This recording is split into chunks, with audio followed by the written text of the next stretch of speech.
Welcome to Board Gamers Anonymous, episode 170, 2018 award season predictions. We like to thank our brand new Patreon backer, Eric, for joining Team BGA. You rock, man.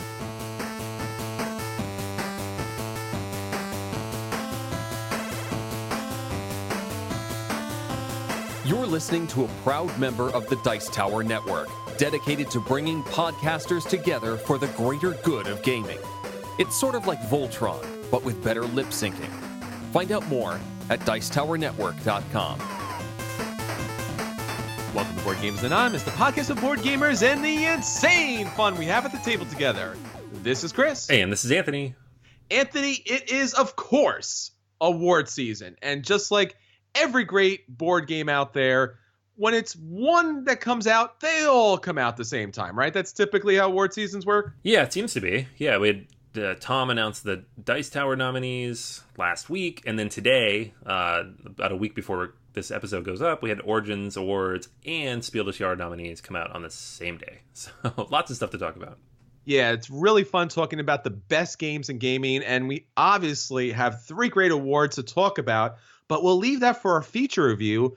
Anthony, let's talk about what's going on with Team BGA. What's happening with us? All right, guys, we have a brand new contest coming up. We've talked about this a little bit the last 2 weeks. 4 years ago, we did a big World Cup tournament bracket for our favorite fantasy games. So now that the World Cup is back, we figured, hey, why not do it again? And this time we'll do science fiction games. So we're going to have that episode coming for you in the middle of June, right before Origins. And in preparation for that, we're going to have a contest, very similar to what we do every March. With the tournament bracket that we do for those games. We're going to be putting up a contest. It'll be on the website here in the next few days. So as you're listening to this, you should be able to go to the website, check it out, enter the contest, and hopefully win a game. You'll be picking the top games from each of the different pools, and then overall which game you think is going to win. And then we're going to calculate who got the closest to the actual winners when we do the final episode, and then that listener is going to win a free game. The details on all this will be on the website, including how to enter, what game you could possibly win, all that good stuff. So make sure you check that out, either BoardGamersAnonymous.com or the Facebook page or our Twitter. I will post it in all the different places so you can track it down. Once again, thanks to all of the Patreon backers on Team BGA for helping us make this possible. When Anthony and I first started the podcast, we were all about providing you with information and a buying guide so you purchase the best in gaming. And we've heard a lot of feedback from all of you, especially when you're making those gigantic purchases. You're looking to drop $500 or even $1,000 of games, and you reach out to us and want to know what the best games to pick out. We love that. But we want to make the podcast so much more. We want to bring out games to you directly. So the more Patreon backers we get, the more new games come out to you for free. And then if you can't or unable to financially help back us, let other people know about the podcast, because maybe they can chip a little bit in, and then we can bring out a lot more board games out to you. Don't forget, the more word that gets out of BGA, the more we can do. So we have iTunes, we have Stitcher, we have Facebook, we have Twitter, we have BoardGamersAnonymous.com, which is an amazing website with so much more content that we can't fit it on the podcast each and every week. So check all of these different resources out, because we want to get the best of board gaming out to you. All right, Anthony, so that's what's happening with BGA. What's happening with our listeners? What's our question of the week? Okay, I asked everybody what their favorite game was that they own, which is a fairly innocuous question, and for most people it's probably their top favorite game. But then I also asked them what is one game they would never sell, even if they don't play it. So what's that one game that you have on your shelf that maybe you look at sometimes and say, why do I still own this? Or maybe you look at it and say, I will never sell this in a million years because of X, Y, Z. So lots and lots of people came in with their answers. Rodney started us off. He answered Hoyuk and Raiden Trade because his wife was hired as a proofreader on those. So always a good reason if you're involved in the game. Selena mentioned A Feast for Odin, even though it rarely hits the table. Polyominoes for the win, which is what I wanted to name this podcast before I was vetoed. We have Eric says, people actually get rid of games. What is this madness you speak of? I think I'm kind of in that boat. We have several people mentioned Gloomhaven because of size, because of cost, because of half a dozen other things. It's a big game and a lot of time gets invested. I would certainly hold on to that as well. Scythe will never leave my collection, says Tim. Chris says Descent First Edition. Too many memories, even though he'll probably never get it back to the table. And then Damien mentions Rising Sun. spent way too much on it, and loves everything about it. I totally understand that. I have several games that I will keep because of either how much I paid for it, or I've painted things in them, or I just really, really want to play it someday. Like my Imperial Assault collection fits all those categories. It has organizers, it has all the upgrades, it has a lot of painted pieces, and I really want to play it with my kids as they get older. So I'm going to hold on to it, even though I never. Yeah, for me, it has to be Small World. I got this game so long ago and played with my family and friends. It keeps coming out. I especially love my designer edition, which was something that I was really freaked out about buying, but it's something I'm going to pass down, hopefully for generations, because it's just so much fun. But specifically, my recent purchase of Lisboa, which cost a lot of money. I never thought I'd get it to the table. I was a little freaked out about that. But it's come out to the table again and again, and even more recently, people asked for it to come out even again. So that's probably something that's really going to stick with me.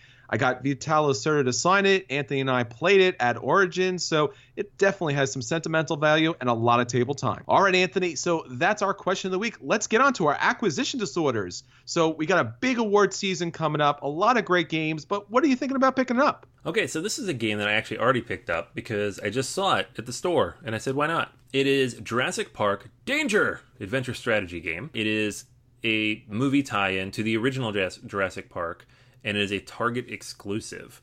So I saw this on the bottom shelf of the Target while my kids were playing with who knows what, and at first I was like, oh, Jurassic Park game. Cool. And then I kind of turned back the second time, and I saw the little Ravensburger blue triangle, and I was like, oh, like a real Jurassic Park game. Interesting.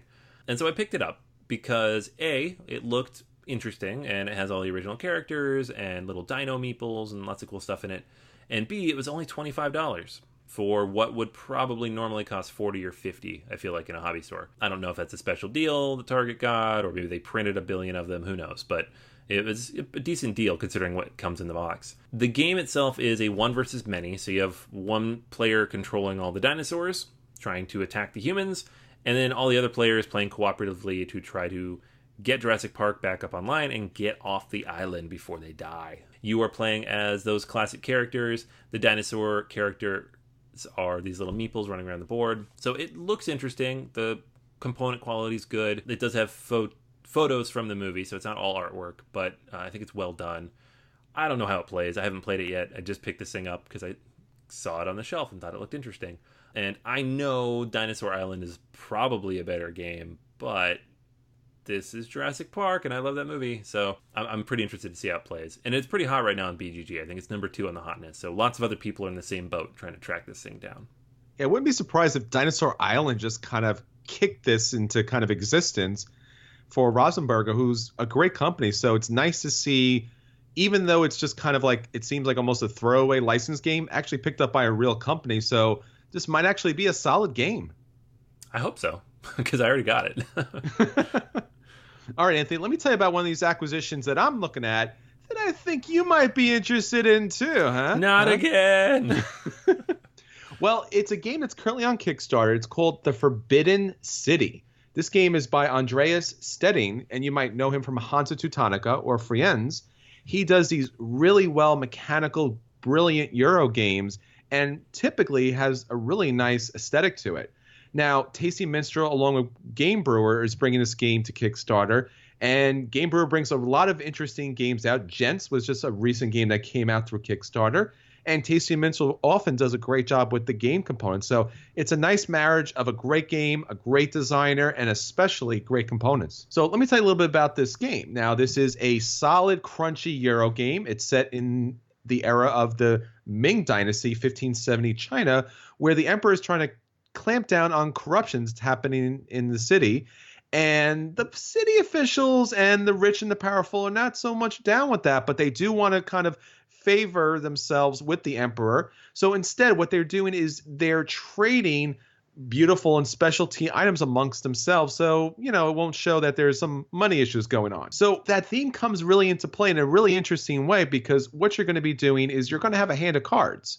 These hand of cards is really going to be one of the main parts of the gameplay, because what you're going to be doing is basically playing a card on the board, and if it's higher, or if you play additional stuff along with the card, you're going to be able to trade that gift for another gift, And if that all works out, you'll get a special bonus action and you can activate that area in the game.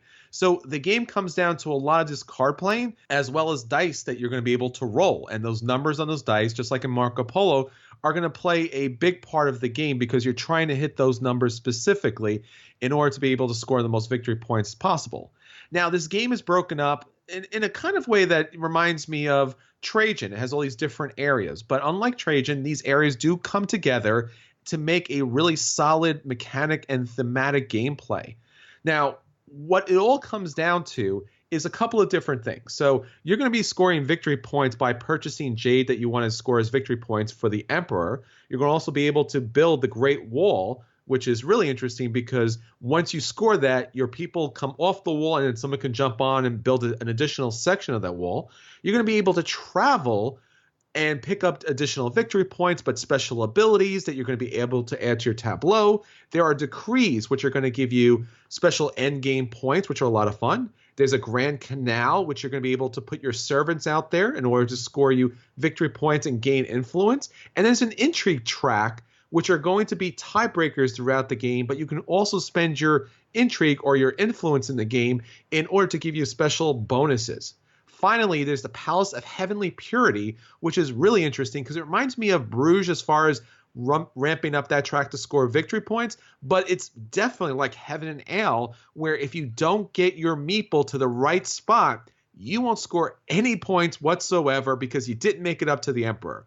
This game looks fantastic. It's something that you should definitely take a look at. They have a regular standard edition and they have a deluxe edition. The deluxe edition just has a little bit better components, thicker paper, thicker pieces, but nothing that you would be missing if you picked up the standard edition. This campaign backs pretty soon, so if you're interested in this game, take a look at it. It will finally back on Friday, May 25th. Did it again, man. You did it again. Yes. It's what it's become now. Like, you're doing your outline, you're just like, what can I make Anthony buy? This podcast isn't for the listeners. It's for me to make you buy games, man. That's what I'm here for. It would make more sense if we lived near each other and you just wanted to play these games, but there's like 300 miles, so it's just. I know. My wife's gonna have to have a chat with you. I don't know. I think I'll get her to buy a couple games too. Probably. I'm so good at doing that. All right, Anthony, that's it for our acquisition disorders. Now out to our table with Team BGA. So what have you been playing this week? Alrighty, so this is a game that I picked up not too long ago at Tabletop Day. It is called Pioneer Days. It's from Tasty Minstrel. It's by Matthew Dunstan and Chris Marling. And it is a game, they compare it quite copiously to Oregon Trail. And I think that's fair. The whole idea is here that you are pioneers traveling along the trail, trying to survive various things that can come get you while you build up your stores of equipment and food and medicine and all that goods. The mechanics of the game are dice and cards, but mostly the dice. You will be drafting different dice every one of these specific turns during the rounds. The game takes place over several weeks, and each of those weeks has several days, and on each day you'll be drafting a die. The way that works is on the first player's turn, they're going to draw as many players as there are plus one, that many dice from the bag. They will roll them, throw them, people will draft them. Each of the dice is going to have one of several options on it. It will let you pick up wood for wagons, cattle, equipment, medicine, gold nuggets. It also has a wild token on it that you can use. If you don't want to use the actual face value of the die, you can instead hire somebody, one of these character cards, using your dice, and then those cards will allow you to do different things. Sometimes they give you bonuses, sometimes they give you immediate benefits, sometimes it's ongoing benefits as the game goes along, like, ignore certain bad things that might happen to you, or get an extra gold every time you pull a gold nugget, for example. You can have your little tableau of characters. You don't want too many of these, however, because later there is a situation in which you will have to have medicine for them as well as food, and if you do not, they will die. So you want to be careful about that. The other interesting thing here about the game is the town mechanism. So at the end of every week, you're going to go to the town, and there will be 2 town cards. Each of these town cards will say something like, turn in 3 silver and a cow and 1 equipment and gain 2 favor tokens, which are each worth victory points. And so everybody can do that once for each of these cards. The other interesting thing is the bad stuff that can happen. So every round, that you're going to pull these dice out, there's always going to be one left over. And the color of that die will determine which track you move up. So there is a raid. Once the raid triggers, every player loses half of their silver. A famine, everybody has to spend 1 silver per cow they have, or lose that cow if they can't pay for it. Disease, you need medicine for all of your townspeople, or they die. And then during a storm, you need a wood for your wagon, or it will be damaged. So you need to have this stuff in hand. It sounds mean, and it is. It is, again, like the Oregon Trail, where you go along and you go along until you die. But it happens to everybody. That kind of mitigates it a little bit. It's a kind of a collective groan every time it happens. You can play it strategically and kind of trigger these disasters intentionally if you're prepared for it and see that other people aren't. But everybody has that opportunity, so it's something to keep in mind. A very fun little game. It's quick. It's 45 minutes to an hour. Lots of dice rolling. Lots of interesting decisions to be made. You can use your dice to hire people, or get silver, or take those actions, like I said. So you always have different options for what you're going to do. You're never stuck without money or goods or anything at any point in time. So yeah, it's fun, and I think it does a good job of capturing what the Oregon Trail felt like as a computer game, where you're having fun and you might win, but you probably won't. But at the same time, it's a little bit quicker and a little bit more colorful than those old games. So I give Pioneer Days a play. It's definitely worth tracking down and giving a go, especially if you like shorter dice drafting type of games. Yeah, this is a really nice production by Tasty Minstrel too. Like you said, it's the mechanics are pretty dark, but the game itself looks very colorful and cartoony in a way. Yeah, it really is. And, all the different townsfolk are unique. There's multiple little mini decks of them. You're going to mix 2 of those together every time you play the game. So you're going to see different characters every game. Each of you gets your own character. You see them all in the box cover. That has kind of a little special, the 2 sides usually these games have. One is, one person's immune from illness, and the other side is you have a special power unique to your character. So there's a lot of interesting, cool character building type of stuff in the game that doesn't have to be there. It's just a basic dice drafting game, but I think really adds to it. And there's a nice ambiance here of dying in the American West. So wow. It's just like the Oregon Trail, man. I guess. Well, I got a much brighter and lighter and a little more funner game. This is Vanuatu. This is a game that was recently reprinted by Quined Games, and it's all about this really interesting little archipelago of islands that you're going to be able to do a number of different actions to be able to help with the economy. So dealing with tourists that come to town, building up huts, building and drawing sand paintings, which is really interesting, fishing, and trading resources. Now, this is a beautiful game by Quined Games. This is actually a reprint. This current one is 2016. It plays from 3 to 5 players, but I highly recommend playing at the higher player count, because while it seems like a typical kind of like Euro game as far as trading resources and trading the kind of like in the Caribbean and the Mediterranean situation, it's a little different because the action selection is really what this game comes down to. So at the start of the game, you're going to have one island that's going to start off in a little fishing area and resource area that you're going to start with.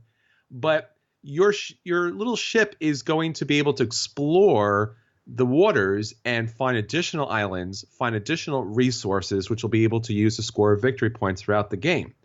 But that's really not the crux of the game. The crux of the game really comes down to this action selection situation in which you're going to be kind of bidding in a way, because you're going to be placing your action markers on a number of different action spots, which will allow you to do the sand paintings, build the huts, fish, trade resources, and just do a number of the actions that are required to score victory points and gain money throughout the game. But when you place your action discs in a specific section, someone else can do the same, and now you're in a situation based upon if you have the same amount of action discs in that area, whoever goes first will take the lead, and it could block somebody else from taking that action. In fact, if someone has more action discs than you in a section, not only are they going to go first in that action, you may not be able to take that action at all based upon how things play out or what resources are available in a particular area. So there's a little bit of a race mechanic, a little bit of a jockeying for position mechanic, and it can be a little mean as far as blocking someone out from what they really need to take. Money is going to be tight in this game. Resources are relatively limited, but it's a beautiful game as far as racing around the waters, dropping off huts, bringing down tourists, and transferring money throughout the game. I enjoyed this game a lot. It doesn't play well at the lower player count because it just doesn't scale. So if you're playing at, let's say, at 3 players in that game, you're really going to have every action you want to take, and it's just basically who gets the islands first. At the higher player count, 4 or 5, especially 5, then the people that you're able to utilize as giving you a special bonus at the beginning of the round is really going to take effect. So it's not then just moving around the island and trading resources. It's utilizing these special characters that give you a special bonus. That's really where those come into play. Overall, it's a great production and definitely something you should take out. I'm going to give Vanuatu a play. All right, Anthony, that's everything for our At the Table. Let's get on to our feature review. So for our feature review this week, we are talking about award season. And of course, when it's award season, you got to talk about the best and brightest in games for 2018. We got 3 different award nominations that recently popped up. We are talking about Dice Tower Awards. We are talking about Origins Awards. We are talking about the Spiel des Jahres Awards. So a lot of awards to talk about. Anthony, let's start off with the Dice Tower Awards. Why don't you take us through the nominations and let's pick out some winners. All right, yeah, no, the Dice Tower Awards are coming up. The nominees were just announced last week by Tom on the channel, and the winners will be announced in July at Dice Tower Con. And just so just so you guys know everything goes on here, we are part of the people who help nominate and vote on these. So there's a group of 100 or so people who are on the Dice Tower or in the network or just related to board games in general who do this. And you can hear Tom kind of run through the whole process on that video. But we will be voting on this in official capacity in the next couple of months as well. But for now, we're just going to say which ones we think are going to win, because that's fun too. So the first category here is the most innovative. It's got Gloomhaven, Charterstone, Seventh Continent, Fog of Love, and Drop Mix, which is a funny addition. What do you think? I guess it's got to go to Gloomhaven, right? I mean, there's just so much buzz of it for it. It's got to go there. Yeah. I mean, I had the same thought at first, but it's innovative in a lot of ways because it definitely rethinks the way these dungeon crawls work. But some of these other games are also crazy innovative. But I kind of agree. I think it'll probably get it in the end. Sure. Best 2-player games: Santorini, Fog of Love, Codenames Duet, Caverna, Cave vs. Cave, and The Fox in the Forest. My pick here is Caverna. I think probably Codenames will win, but hopefully it's Caverna. Yeah, I mean, Caverna does such a great job of boiling down what's such an awesome but gigantic game and keeps the spirit of the game alive. So, yeah, that would be my vote as well. Best theming: This War of Mine, Ex Libris, Spirit Island, Near and Far, and Photosynthesis. These are all amazing. And I think, honestly, if you're doing theming, like in the real what theming means, it's probably got to be This War of Mine, even though that game makes you feel like crap. But it really captures that feeling of war and how bad it is. So, yeah, I'm going to go along with Spirit Island just because I don't think that we've seen that theme before. Usually it's kind of like the opposite. You're colonizing the island. You're pushing back against the colony. So that's a theme that I'd like to see a lot more of. All right, best strategy game: Anachrony, Spirit Island, Near and Far, Gloomhaven, and Dinosaur Island. For me, it's probably going to be Spirit Island. I mean, that was my pick in 2017 in general, so for strategy games. For me, I'm going to go with Dinosaur Island just because of the variety of strategies that you can employ in order to win the game. I definitely agree with you. Spirit Island, I absolutely adore and love, but you need everyone together. Dinosaur Island, you just a lot of different paths to victory. All right, best reprint: Nemo's War, 2nd edition, Colosseum, Stop Thief, Twilight Imperium, 4th edition, and Downforce. Whew. I think probably the winner here is going to be Twilight Imperium, and I love that thing. But Nemo's War is, if you're looking at improvement over 1st edition, this is by far and away the best of the bunch. Yeah, for me, it's Twilight Imperium 4th edition, just because that game would have never hit the table if it wasn't for the revisions they made to the game and the upgrades. So really glad that's out there. All right, best party game: Magic Maze, Word Slam, Werewords, Meeple Circus, and Rhino Hero Super Battle. I would have said Word Slam up until the end of the year, but Meeple Circus is a whole heck of a lot of fun. Surprisingly enough, Word Slam has come out again and again, and recently I was at a convention and I brought that out, and a number of different families said that they were going to be buying that game immediately, so much so that I wish I had stock in the company. So Word Slam. Best game from a small publisher. So this is, I think its publishers have only done 1 or 2 games. Century, Spice Road, Sagrada, The Seventh Continent, Gloomhaven, and Azul. I think Gloomhaven's the walkaway on this one. Yeah, I mean, all of them deserve awards, but Gloomhaven was such a Herculean effort. You get so much in that game. Isaac did an amazing job. So yeah, Gloomhaven. Best game from a new designer. Again, Gloomhaven, Photosynthesis, Spirit Island, Dragon Castle, and Too Many Bones. Yeah, probably Gloomhaven here again. See, I'm going to go with Spirit Island here just because it's so innovative how the spirits' powers work together, and yet they're so asymmetrical. So, yeah, Spirit Island for me. Okay. Best family game, Azul, Barren Park, Century Spice Road, Downforce, and Sagrada. I like all of these games, but I think the one that's come out that I really enjoy the most of late is Azul. For me, it's going to be Century Spice Road, actually Gollum Edition, because out of all these games, they keep asking for the Gollum Edition to come to the table. Best expansion, Scythe, The Wind Gambit, Terraforming Mars, Venus Next, Star Wars Rebellion, Rise of the Empire, Zaya, Embers of a Forsaken Star, and Champions of Midgard Valhalla. These names are all too long. I'm gonna be honest, I've only played a couple of these, and I don't think either of them are essential expansions, so I need to play more of these. I don't know which one's gonna win. Well, I'm going to go with Star Wars Rebellion Rise of the Empire because the one major criticism they had with Rebellion was the combat system, and Rise of the Empire kind of tweaks that enough that it's a lot better. So I'm going to go with that. All right, best cooperative game, Gloomhaven, Flipship, Spirit Island, Pandemic Legacy Season 2, and The Seventh Continent. On this one, I will go with you on Spirit Island. Fantastic co-op game. Yeah, Spirit Island, because you do absolutely positively need to take the time to co-op. Whereas Gloomhaven, you kind of talk about what you want to do, but you're basically playing your own hand.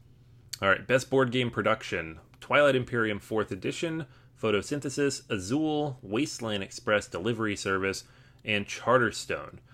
Oof, this is a tough one. I don't know. What do you think?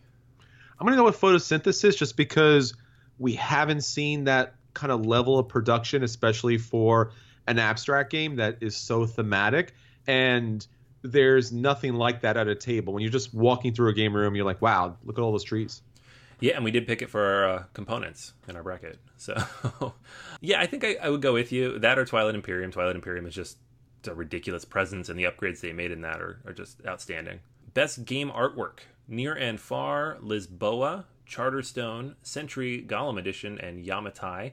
I like all of these, and I would love for a game like Lisboa to walk away here, but I know it won't. I think Yamatai, though, has some of the prettiest artwork I've seen this last year.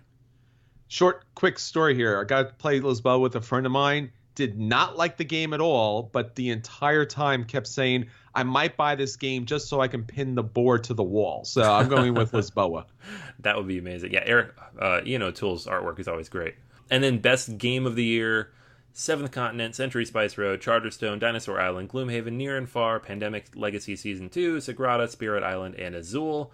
I think Gloomhaven's probably going to walk away on this one. Just too big of a juggernaut right now not to. I would agree with that, but I'm going to hold out for Spirit Island just because it does so many things right that I've never seen before, and I'm not a co-op fan, so I'm going to go with Spirit Island. All right, Anthony, why don't you take us over to the Origins Awards? The Origins Awards have become kind of a running joke, with our podcast at least. I can't speak for everybody else, because they change it every year. Significantly. It's always very different. In the past, it would just be this mishmash of games and random categories. This year, we have 7 categories, and then accessories there at the end. And this year, they've thrown in 10 to 12 nominees in every category. So this will be fun to read through. First up, we have board games. The Captain is Dead, Dice Forge, Gloomhaven, The Godfather, Great Western Trail, Lorenzo Il Magnifico, Near and Far, Pandemic Legacy Season 2, Raiders of the North Sea, TAC, A Beautiful Game, Sagrada, and Santorini. Oof. There's no Spirit Island in there, so I'm just going to say Gloomhaven, probably. But who knows? This is such a random list of games. It's a super random list of games, and I'm probably Gloomhaven's going to walk away with literally every award this year, but I'm going to hold out just a little bit for Lorenzo because I do enjoy that game so much. Hey, it is really good. Card games, there are 10 nominees: 5 Minute Dungeon, Aeon's End, Custom Heroes, Ex Libris, The Fox in the Forest, Hero Realms, Honshu, Jump Drive, The Lost Expedition, and One Deck Dungeon. Oh my gosh, so much reading. Aeon's End for me here. This is another one of those games that just kind of tweaks the formula just enough to be very unique and interesting, and I really like it. Yeah, for me, Jump Drive, just because I'm such a big Race for the Galaxy, Roll for the Galaxy fan, and Jump Drive does it brilliantly. It doesn't lose any of its charm or speed, and it's just such a great little game, and it's just a deck of cards. Whereas some of these other games, they're a little bit more than a deck of cards. Good point. Collectible card games. Now, we don't have a ton of interest here, but we always like to guess. Card Fight Vanguard, Demonic Advent Booster. D&D Miniatures Icons of the Realm. DC Comics Dice Masters, Batman. Dragon Ball Super Galactic Battle Booster. Final Fantasy TCG Opus 1. Marvel Hero Clicks The Mighty Thor. Magic the Gathering Ixalan Booster. Pokemon TCG Sun and Moon. Star Wars Destiny Awakenings. And Yu-Gi-Oh! I'm going to go with Destiny, because it's the only one I played. But I like it too. All right. Well, it's really a tough one here because, as you know, these are all pretty amazing. But just because he had such a great movie presence, Marvel Hero Clicks The Mighty Thor. Alrighty. Family games. 10 nominees here as well. We have Azul, Bunny Kingdom, Codenames Disney, Codenames Duet, Downforce, Drop Mix, Hot Shots, Mountains of Madness, Sagrada, and Viral. I love that Bunny Kingdom got nominated. It's one of my favorite little games from recently, so I would love to see that one win. Well, I'm going to go with something a little different here. I know it's not a controversial pick, but out of these games, I'm probably going to say Azul's going to win the family game here. That's a good guess. Miniatures. Only 4 nominees. That's weird. For some reason. Blood and Plunder, Rune Wars miniatures game, The Walking Dead miniatures game, and Warhammer 40k 8th edition. I have no idea. What do you think? Well, you know, it's kind of hard not to root for Rune Wars since we do love the Terra Nova universe, but typically, if you got to go for a miniatures game, how could it not be Warhammer 40,000, 8th edition? Yeah, fair enough. And then the role-playing games. Adventure in Middle-earth, Blades in the Dark, Blue Rose 2nd edition, Cthulhu Confidential, The Dark Eye Core Rules, Extraordinary Adventures of Baron Munchausen 3rd edition, My Little Pony, Tales of Equestria, Monster Hearts 2, Puppet Land, Starfinder, Traveler Starter Set, and Vert. 12 of them. I think Starfinder probably, just because that's the behemoth out of this list, but yeah, we don't have Daniel around to tell us which one of these is the best. It's true, but if he was here, I'm sure he'd pick My Little Pony Tales of Equestria. It's got to be My Little Pony. Because, you know, friendship's magic, man. Yeah, my kids would be all about that. And then the role-playing supplement, this is my favorite. 13 nominees. Jeez. Some of them multiple supplements for the same game. So we have Adventures in Middle-earth, the Rovanian Region Guide, and the Lore Master's Guide, Blue Rose Narrator's Kit, Call of Cthulhu, the Grand Grimoire of the Cthulhu Mythos, and the Two-Headed Serpent, Castles and Crusades Codex Germania and Codex Slavorium, Cipher System Expanded Worlds and Predation, Doctor Who RPG, Game Master's Companion, Dungeons & Dragons, Xanathar's Guide to Everything, Mutants and Masterminds, Atlas of Earth Prime, and Shadow of the Demon Lord, Demon Lord's Companion. That's a mouthful. Yeah. I'll give the award here to whoever has to announce these nominees during the awards. It's true. I'm going to go with Doctor Who RPG, Game Master's Companion, just because I've really enjoyed Cubicle 7's board games with Doctor Who. They're very, very thematic, and Doctor Who's on the upswing, so let's go with Doctor Who.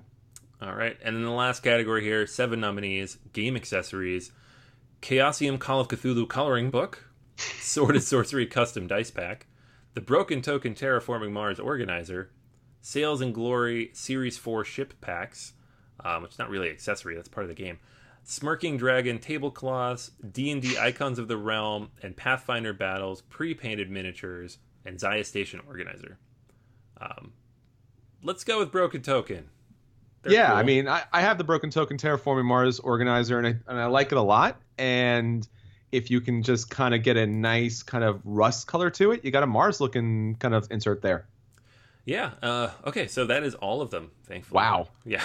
Did they nominate everybody at the convention? They might have. I feel like they're just like, send in your game, we'll take a look. And they're like, let's just nominate everybody who sent in a game.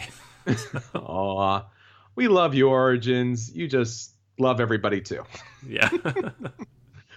All right, Anthony, let's get on to the one that everyone's been waiting for, the Spiel des Jahres nominations. All right, yeah, so these came out this morning as well. As you can tell, we're recording this about a week before the episode comes out. But we have the Spiel des Jahres nominees, starting with Azul, Michael Kiesling, The Mind, Wolfgang Warsch, and Luxor by Rudiger Dorn. Those are the three of the... So the Spiel itself is kind of a family mid-weight games, or for us in particular on BGA, fairly light. So which one do you think is going to pull away here? You know, Spiel des Jahres is always the most difficult to pick each and every year. There's always the favorites, and the favorites typically lose. I would have to say Azul, just because it's Azul, and it's a really solid family weight type of abstract game. So that should win. So Luxor. Yeah, that's exactly where I'm at. Like, I saw somebody say that Azul is the odds-on favorite. The Mind is really buzzy right now. Everybody's talking about it, and therefore Luxor will win because that's how it works, right? I've only played one of those. I think it would be a great winner, but I don't know. The Kennerspiel des Jahres is kind of the slightly heavier. They're kind of a little above medium weight games usually, the gamer games. The three nominees are... this one's hard. De Quacksalber von Quedlinburg. Exactly, right? And that's also by Wolfgang Warsch. And then okay, so the other game here is also by Wolfgang Warsch. So he has 3 nominations out of the 6, which is very impressive. Ganz schön clever, and that's a roll and write game. That's all I know about it. And then Heaven and Ale. So Michael Kiesling also has another game in this list. Which of those 3 do you think will win? Well, you know, as far as a strategy game, that's typically what this award is for. Of course, I would say Heaven and Ale because it's a solid, really smart, innovative Euro game. So therefore, I'm going with Die Quackberg so-and-so von DuckTales. Yeah. Our German listeners are going to appreciate that. Die Quacksalber von Quedlinburg. Got it. Exactly. I probably didn't get it. Yeah, I haven't played that. It doesn't have a US publisher yet, nor does the Clever one. So I can't say for sure. I do like Heaven and Ale a lot, but I honestly think it's probably a little too heavy to win this. Yeah, definitely. All right, and then the last group here is the Kinderspiel. We have Imojito, Funkelschatz, Dragon's Breath, and Panic Mansion. I believe I do have Dragon's Breath for my children. They like it quite a bit. It's a fun little game. I've not played the other 2 games, but anytime you have a hobby game in here, I think it's a fair, safe bet to say that one could win. Yeah, I think if I remember correctly, I did get to see kids playing this as well, and it was a lot of fun. So I'm going to go with Dragon's Breath as well. Alrighty. So that's all of those. There are also some recommendations. They usually do this. So for the Spiel, they recommended 5-Minute Dungeon, Face Cards, Majesty for the Realm, Memoir, Santorini, and Woodlands. And then for the Kennerspiel, they recommended Clank and Pioneers. And I believe there was a special award, too, they gave out to Pandemic Legacy Season 2, which is just saying, hey, this game's great, too, but we're not nominating it because we nominated the last one. So that's the Spiel. Much shorter list. Definitely. All right, so that's everything for this time. Until next time, this is Chris. And this is Anthony. And we'll save you all a seat at the table.